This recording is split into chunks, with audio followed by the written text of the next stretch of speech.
Asset یعنی پورب کی طرف ہو گئے، پورب والا پچھم کی طرف ہو گیا، مغرب کی طرف ہو گیا، ویسٹ کی طرف ہو گیا۔ میں کہوں گا مولا ان چند کیڑوں کو پلٹانا آپ کے لیے کون سی بڑی بات ہے؟ جس کے جد نے سورج کو پلٹا دیا تھا ڈوبے ہوئے کو، اس کے لیے چند کیڑوں کو پلٹانا؟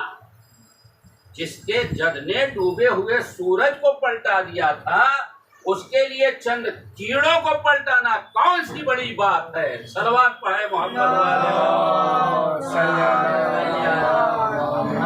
والے۔ یہ ہے ہمارے امام جن کی یہ شخصیت۔ ایک طبیب آتا ہے منصور دوانکی کی خدمت کہ ہمارے امام کے گھر میں آگ بھی لگائی گئی، کیوں لگائی گئی اس کی وجہ سنیے۔ نواب سنتے رہے امام کے گھر میں آگ لگائی گئی۔ منصور دوانکی کے دربار میں ایک طبیب آیا، طبیب یعنی حکیم، اور آ کر کے کہنے لگا، بیٹھا چھٹے امام بھی وہاں تشریف، کہنے لگا میں یہ جانتا ہوں، یہ جانتا ہوں، یہ جانتا ہوں۔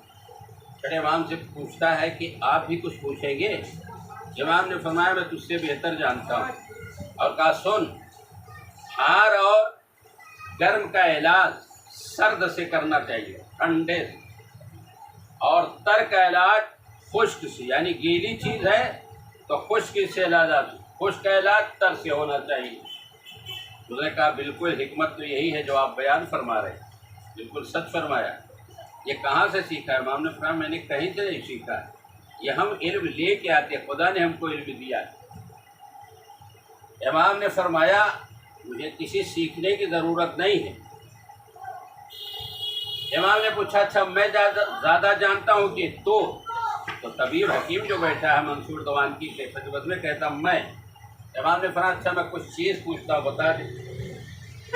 آج بڑا اچھا علم آپ حضرات کو میں دے رہا ہوں اس مجلس کے ذریعے، کہا پوچھئے۔ امام نے فرمایا یہ سر رطوبتوں سے، اور اس کے اندر رطوبت کیوں ہے؟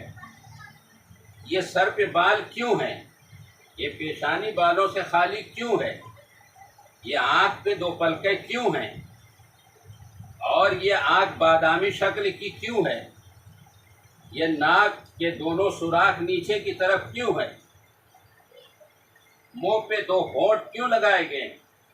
آگے کے دانت جو ہے لمبے کیوں ہیں؟ اور داڑھ جو ہے وہ چوڑی کیوں ہے؟ اور اس کے بازو میں دو دانت لمبے لمبے رکھے گئے کیوں؟ اور ہتھیلی پہ بال کیوں نہیں؟ اور یہ گھٹنے جو ہیں یہ آگے کی طرف مڑتے ہیں، پیچھے کی طرف کیوں نہیں؟ اور اس کے بعد کہا یہ پیر کا جو یہ ہے، پیر کے نیچے جو ہے یہ چیز جو ہے یہ نیچے سے خالی کیوں ہے؟ اور بھی بہت سے سوال کیے، کہا مولا مجھے اس کا علم نہیں۔ تو کہتا تھا کہ میں زیادہ جانتا ہوں۔ کہا معلوم یہ کیا کیوں ہے، کیسا ہے؟ کہا مجھے کچھ نہیں معلوم۔ امام نے فرمایا سن، اللہ نے سروں میں رطوبت اس لیے رکھی ہے، اگر نہ رکھی ہوتی تو خشکی سے سر ٹکڑے ٹکڑے ہو جاتا۔ اور بال اس لیے رکھے ہیں کہ روغن یعنی تیل وغیرہ جب سر میں ڈالا جائے تو صحیح طور سے وہ تیل دماغ تک بالوں کے ذریعے پہنچ جائے۔ اور پیشانی بالوں سے خالی اس لیے رکھی ہے، جو پیشانی میں شکن ہوتی جب پسینہ آتا ہے اگر آ گیا تو آنکھ میں مرچ کی طریقے سے لگے گا، اس لیے پسینہ آئے تو ہاتھوں سے پوچھ کر کے پھینک دے۔ یہ آنکھ پہ دو پلکیں کس لیے ہیں؟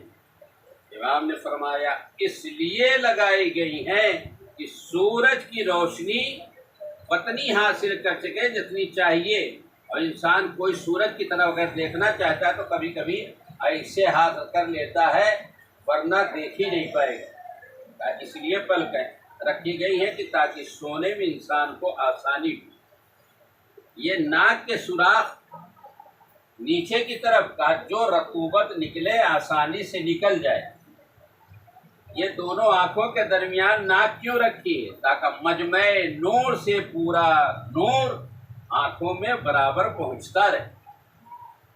یہ منہ پہ ہونٹ کیوں رکھے ہیں؟ کہا اس لیے کہ اگر کوئی چیز بلغم تھوک وغیرہ آئے تو منہ میں رکا رہے، انسان جب چاہے تھوک دے، جب چاہے نکال کر کے پھینک دے، اور کھانا وغیرہ جو کھائے تو کھانا اس کے قبضے میں رہے، ورنہ اگر ہونٹ نہ ہوتے تو کھانا باہر ہو جاتا۔ آگے کے دانت لمبے اس لیے لگے تاکہ کاٹنے میں آسانی ہو، پیچھے کی داڑھ اس لیے چوڑی رکھی تاکہ چبانے میں آسانی ہو۔ غور سے سنیے گا، اور داڑھ کے بجائے بیچ کے دو لمبے لمبے دانت رکھے تاکہ وہ صحیح طور سے غذا پیس اٹھے۔ پھر امام نے فرمایا یہ ہتھیلی بالوں سے خالی کیوں ہے، اور ہونٹوں پہ تو ہونٹ جو دیے تاکہ کوئی چیز اگر آپ چکھیں تو آپ کو معلوم ہو جائے کھٹی ہے یا میٹھی ہے۔ آپ کوئی چیز لیجیے، ہونٹ پہ رکھیے، آپ کو پتہ چل جائے گا میٹھی ہے، اگر تلخ ہے رکھتے ہی آپ کہہ دیں گے کڑوی ہے، لیکن میٹھی ہوگی تو میٹھی پتہ لگا دیں، یہ ہونٹ یہ پتہ بتاتے۔ کہا ہاتھوں پہ بال کیوں نہیں؟ کہا اس لیے بال نہیں ہے تاکہ انسان سخت نرم چیز کو سمجھ سکے کہ یہ چیز سخت ہے کہ نرم ہے، اگر بال ہوتے تو نہ سمجھ سکے۔ امام نے فرمایا یہ ناخن میں بال میں جان کیوں نہیں ہے؟ کہا نہیں معلوم۔ امام نے فرمایا اگر ناخن اور بال میں جان ہوتی تو کاٹنے میں بڑی تکلیف ہوتی، لہذا اللہ نے ناخن اور بال میں جان نہیں رکھا ہے۔ پھر امام نے پوچھا یہ گھٹنے جو ہیں یہ آگے کی طرف جھکتے ہیں، پیچھے کی طرف کیوں نہیں؟ تو مولا نہیں معلوم۔ امام نے فرمایا آگے کی طرف اس لیے جھک رہے ہیں تاکہ چلنے میں آسانی ہو، اگر پیچھے کی طرف جھکتے تو آدمی چل نہ پاتا، گر جاتا۔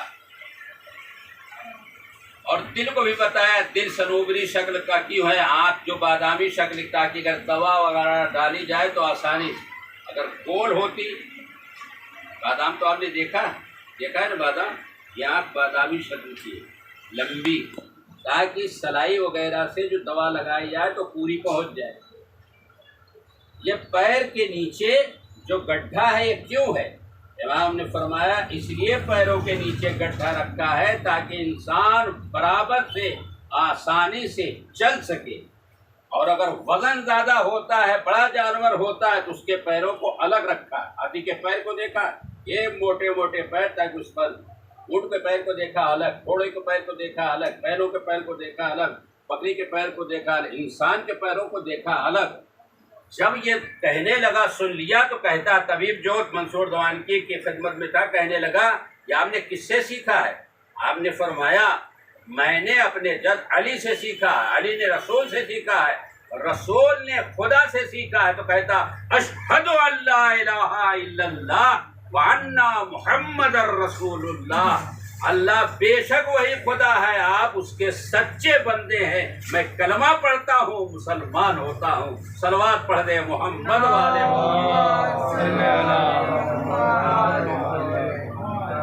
سمجھ میں آیا؟ یہ شکل ابھی بھی اس کے اندر گردہ ہے، کلیجی ہے، پھیپھڑا ہے، یہ سب کی بھی تفصیل امام نے بیان کی۔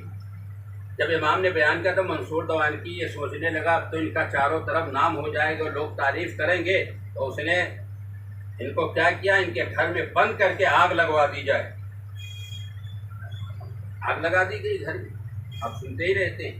جب گھر میں آگ لگا دی گئی، امام نے دیکھا غلام آگ بجھا رہے ہیں، اور امام ایک مرتبہ دیوار کی ٹیک لگا کر کے رونے لگے۔ تو مولا آپ رو کیوں رہے؟ امام نے فرمایا مجھے شام غریباں یاد آ گئی۔ امام نے فرمایا مجھے شام غریباں یاد آ گئی۔ مولا آپ کو شام غریباں کیوں یاد آ گئی؟ کہ جب خیمے جل رہے تھے تو حسین کے ننھے ننھے بچے کوئی ادھر جا رہا تھا، کوئی ادھر جا رہا تھا، اور زینب اس جلے ہوئے خیمے کا تلایا پھر رہی تھی۔ دارو امام کے چاہنے والوں، مگر روایت میں ہے امام آئے اور آنے کے بعد ایک جملہ کہا، میں حیدر کرار کا بیٹا ہوں اور ابراہیم کا فرزند ہوں، اے آگ تجھے نقصان نہیں پہنچ۔ یہ کہنا تھا کہ ساری کی ساری آگ بجھ گئی۔ پتہ چلا میرا چھٹا امام وہ ہے جن کی شخصیت کو دنیا والوں نے جانا ہی نہیں، نام و نشان مٹانے کی کوشش کی، حتیٰ کہ مدرسے کو مٹا دیا، مسجدوں کو مٹا دیا، لیکن کتنا مٹاؤ گے؟ جتنا تم ظلم کرتے جاؤ گے اتنے ہی اہل بیت اطہار کی فضیلت دنیا کے سامنے آتی جائے گی۔ منصور نے دیکھا کوئی چارہ نہیں ہے، عزادارو کیا ظلم کیا سنیں گے؟ منصور نے محمد بن سلیمان کے ذریعے زہر بھیجا، امام نے وہ زہر کو نوش کیا اور ہر ایک کو بلا کر کے وصیتیں کی۔ مدینے میں تھے، وطن میں تھے، بچے موجود تھے، بیٹیاں موجود تھی۔ عزادارو جس شان سے امام کا جنازہ اٹھا ہے کسی کا جنازہ اس شان سے نہیں اٹھا۔ بیٹا ساتواں امام موجود تھا، امام کی نماز جنازہ پڑھائی۔ عزادارو جب جنازہ اٹھا ہے میں کہوں گا مولا آپ وطن میں بھی ہیں، آپ کے بچے بھی موجود ہیں، بیٹی بھی موجود ہے، مولا جنازہ بڑی شان کے ساتھ اٹھ کے جا رہا ہے، تو کیا میرے مولا کو قرار آیا ہو؟ عزادارو قرار نہ آیا ہوگا، بلکہ تابوت سے کربلا کی طرف رک کر کے کہا ہوگا اے میرے جج، میرا تو جنازہ اٹھایا گیا لیکن آپ کا جنازہ کربلا کی جلتی زمین پر ہولیا پڑا رہا۔ عزادارو امام کے چاہنے والوں اگر رونا نہ آئے تو رونے کی شکل بناؤ۔ آج اس کی شہادت ہے، جو ہمارا چھٹا امام ہے اس کی شہادت ہے، جو امیر حمزہ ابھی میں نے کہا نہیں تھا کہ معاویہ کی ماں نے جگر چبانا چاہا لیکن نہیں چبا سکی۔ رسول خدا بہت روئے عزادارو جناب حمزہ کے پاس بیٹھ کر کے، اور لمبا اتنا خط تھا کہ آپ نے رضا ڈالی تو پیر کھلا رہ گیا، تو پتہ چلا حمزہ کی بہن آ رہی ہے، کہا ان کو روک دے۔ تو گئے روکنے کے لیے، رسول سے کہتے ایک مرتبہ بھائی کی صورت دیکھو، اللہ بھائی بہن کی محبت کا اندازہ لگے۔ اچھا آنے دیجیے، بہن کو آنے دیجیے۔ رسول نے کیا کیا، جو پیر کھلا تھا گھاس وغیرہ لا کر کے جناب حمزہ کے پیر پہ رکھ دیا کہ بہن پیر کھلا نہ دیکھ سکے۔ اللہ، بہن آتے ہی بھائی کے اوپر اپنے کو گرایا، بھیا کس نے تجھے شہید کر دیا؟ جناب حمزہ کی بہن جی کھول کر کے آنسو بہا لیا۔ میں کہوں گا اے حمزہ کی بہن، تم نے تو اپنے بھائی کو دیکھا، زخم نہیں دیکھا، لیکن اتنا زیادہ رونا شروع کر دیا۔ ارا ذرا کربلا کے میدان تک آ جاؤ، دلہ زینبیہ سے بہن دیکھ رہی ہے، شمر حسین کی زلفوں میں ہاتھ ڈال کر کے اور کھینچتا ہوا نشیب کی طرف لے گیا، کند خنجر نکالا۔ بہن کہہ رہی ہے پسرے سہار میرا ماجایا پیاسا دبا ہو رہا ہے، اے شمر تھوڑا سا پانی دے دے، لیکن ظالم نے کچھ نہ خیال کیا۔ حسین کا سر 12 ضربوں میں کٹا۔ الا قتل الحسین بکربلا، الا ذبح الحسین بکربلا۔ میں کہوں گا اے میرے چھٹے امام، آپ وطن میں مت شہید ہوئے، میں آج ایک غریب الوطن کا تذکرہ کرنا چاہتا ہوں جو وطن سے دور ہے، ہر ایک سے دور بیٹا موجود ہے لیکن باپ کو نہ غسل دے سکتا ہے، نہ کفن پہنا سکتا ہے، نہ جنازہ اٹھا سکتا ہے۔ عزادارو غربت کا جب تذکرہ آیا، غریب الوطنی کا جب تذکرہ آیا تو مجھے اور ایک شخصیت یاد آ گئی، وہ 4 برس کی سکینہ ہے عزادارو، جو ایسے عالم غربت میں شہید ہوئی ہے۔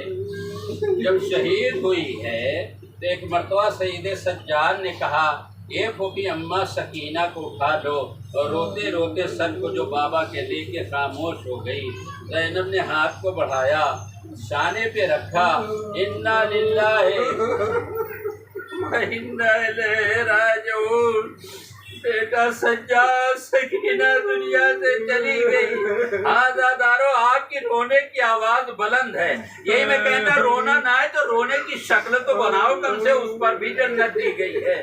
عزادارو اب کہاں سے کیسے غسل ہو، کہاں سے کفن آئے، کہاں سے پاڑا آئے، کہاں سے کدال آئے، عزادارو لیکن روایتوں میں ملتا ہے جناب زینب نے جب پھوپھی نے اپنی بھتیجی کی میت اٹھائی، کہا بیٹا سجاد سکینہ دنیا سے چلی گئی، اجرکم اللہ۔ عزادارو سید سجاد نے غسالہ کو بلایا، یہ غسالہ میری بہن مر گئی ہے، آ کر کے غسل دے دے۔ غسالہ آئی، نیچے گئی، جانے کے بعد غسل دینا چاہتی تھی، کپڑا اتارنا چاہتی تھی تو روتی ہوئی باہر آئی۔ اے سجاد، تمہاری بہن کو کون سا مرد تھا؟ اے سجاد، تمہاری بہن کو کون سا مرد تھا؟ کہا میری بہن کو کوئی مرد نہیں تھا۔ کہا کیوں پوچھتی؟ کہا یہ سجاد، سید سجاد، ارے جب میں بدن سے کپڑا علیحدہ کرنا چاہتی ہوں تو کپڑے کے ساتھ ساتھ کھال بھی آنا باہر شروع ہو جاتی ہے۔ ارے امام نے تڑپ کر کے فرمایا میری بہن کو اتنے تازیانے مارے گئے جو خون نکلا کرتے سے چپک کر کے رہ گیا۔ ایک روایت میں اسی خون بھرے کرتے میں وہی سکینہ کا کفن ہوا ہے۔ بس عزاداروں، مجلس تمام ہو رہی، ایک فقرہ سن لو، رونے کے لیے کافی ہے۔ میرے امام نے عزاداروں بہن کا لاشا ہاتھوں پر اٹھایا۔ بچے کا لاشا تو آپ نے دیکھا ہو لے جاتے ہوئے نا، جب ہاتھ آزاد ہوتے ہیں، پیر آزاد ہوتے ہیں تو چلنے میں آسانی ہوتی ہے۔ میرا بیمار امام بہن کا لاشا ہاتھوں پہ رکھ کے آہستہ آہستہ آہستہ آہستہ چل رہا ہے۔ عزاداروں کمر میں لنگر بھی، لنگر جانتے ہیں ایک زنجیر ہے جو دور پہ بڑا سا لوہا بندھا ہے۔ آئے میرا امام کیسے لوہے کو کھینچتا تھا، کیسے بہن کو لے کے آگے بڑھتا تھا۔ بڑھتے بڑھتے عزاداروں جب قبر کے پاس آ گئے، ایک مرتبہ بہن کی طرف رخ کر کے کہتے ہیں بہن سکینہ، میرا بھائی قبر میں کیسے اترے؟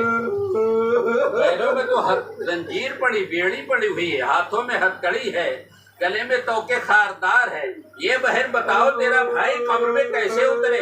ایک مرتبہ فراق کی طرف رخ کیا، چچا عباس سکینہ مر گئی، اور بابا کی طرف رخ کر کے کہا بابا آپ کے سینے پہ سونے والی سکینہ مر گئی۔ بازاداروں فقرہ سننا تھے، مرتبہ قبر سے تو ہار نکلے، اے سجاد لو میری امانت کو دے دو۔ سجاد نے دینے کے بعد کہا بہن سکینہ معاف کر دینا، اور اگر مدینہ ہوتا تو تیرا شان سے جنازہ اٹھاتا اور غسل دیتا، کفن پہناتا۔ اے بہن بھائی کو معاف کر دینا، شایان شان غسل و کفن نہ دے سکا۔ سیالم الذین ظلموا ایام قلبین قلبون الا لعنۃ اللہ علی القوم الظالمین۔ بارے آتش واسطہ محمد والے محمد، جن کے دل روئیں، جن کی آنکھیں روئیں، اس سرے میں اگر کچھ دینا چاہتا تو حج و زیارت سے صرف فرما۔ کریم پروردگار، جن لوگوں نے مل کے مجلس کی مالک، ان کو تو نالی عمر عطا فرما، ان کی روزی میں ترقی عنایت فرما، ان کے دشمنوں کو نیست و نابود فرما، اگر ہدایت کے لائق ہیں پروردگار ان کو ہدایت فرما۔ اے کریم پروردگار، تجھے واسطہ محمد والے محمد کے اہل بیت سے جتنے دشمن ہیں ان سب کو واصل جہنم فرما۔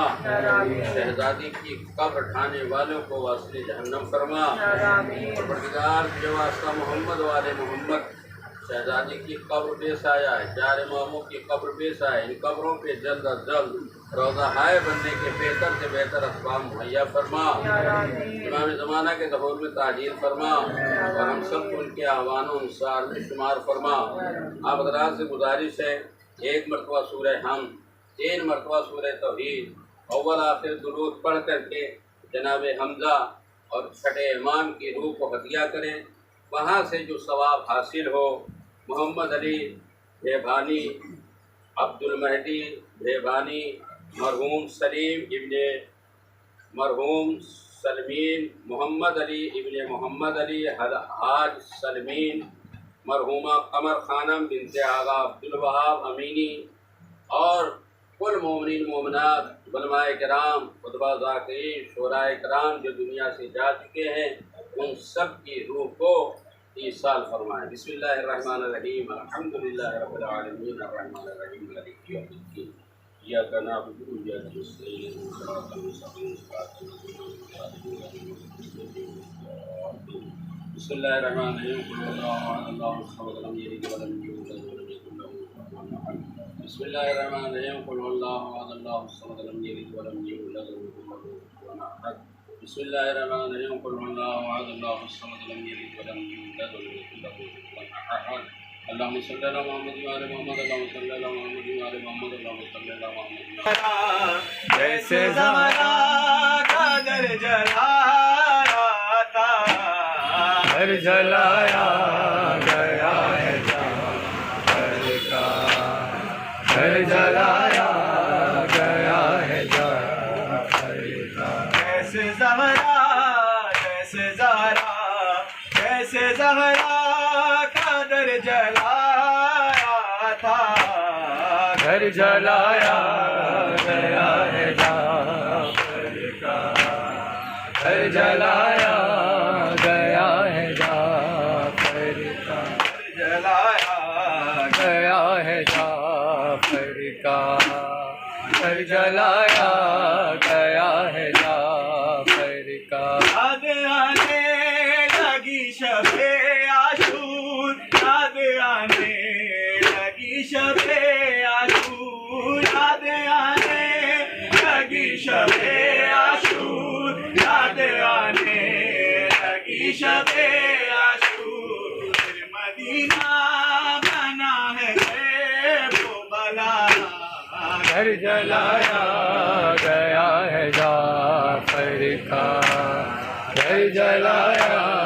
گیا ہے جعفر کا، گھر میں سیدانیاں بھی تھی موجود، گھر میں سیدانیاں بھی تھی موجود، گھر میں سیدانیاں بھی تھی موجود، گھر میں سیدانیاں بھی تھی موجود، پھر وہ منظر تھا شام غربت کا، گھر جلایا گیا ہے جعفر کا، گھر جلایا گیا ہے جعفر کا، کیوں غریبوں کا گھر جلاتے ہو، کیوں غریبوں کا گھر جلاتے ہو، کیوں غریبوں کا گھر جلاتے ہو، کیوں غریبوں کا گھر جلاتے ہو، کیا مسلمان نہیں ہے خوف خدا، گھر جلایا گیا ہے جعفر کا، گھر جلایا گیا ہے جعفر کا، دشمنی کا ہے آل احمد سے، دشمنی کا ہے آل احمد سے، دشمنی کا ہے آل احمد سے، دشمنی کا ہے آل احمد سے، پھر محمد کو کیوں رلایا گیا، گھر جلایا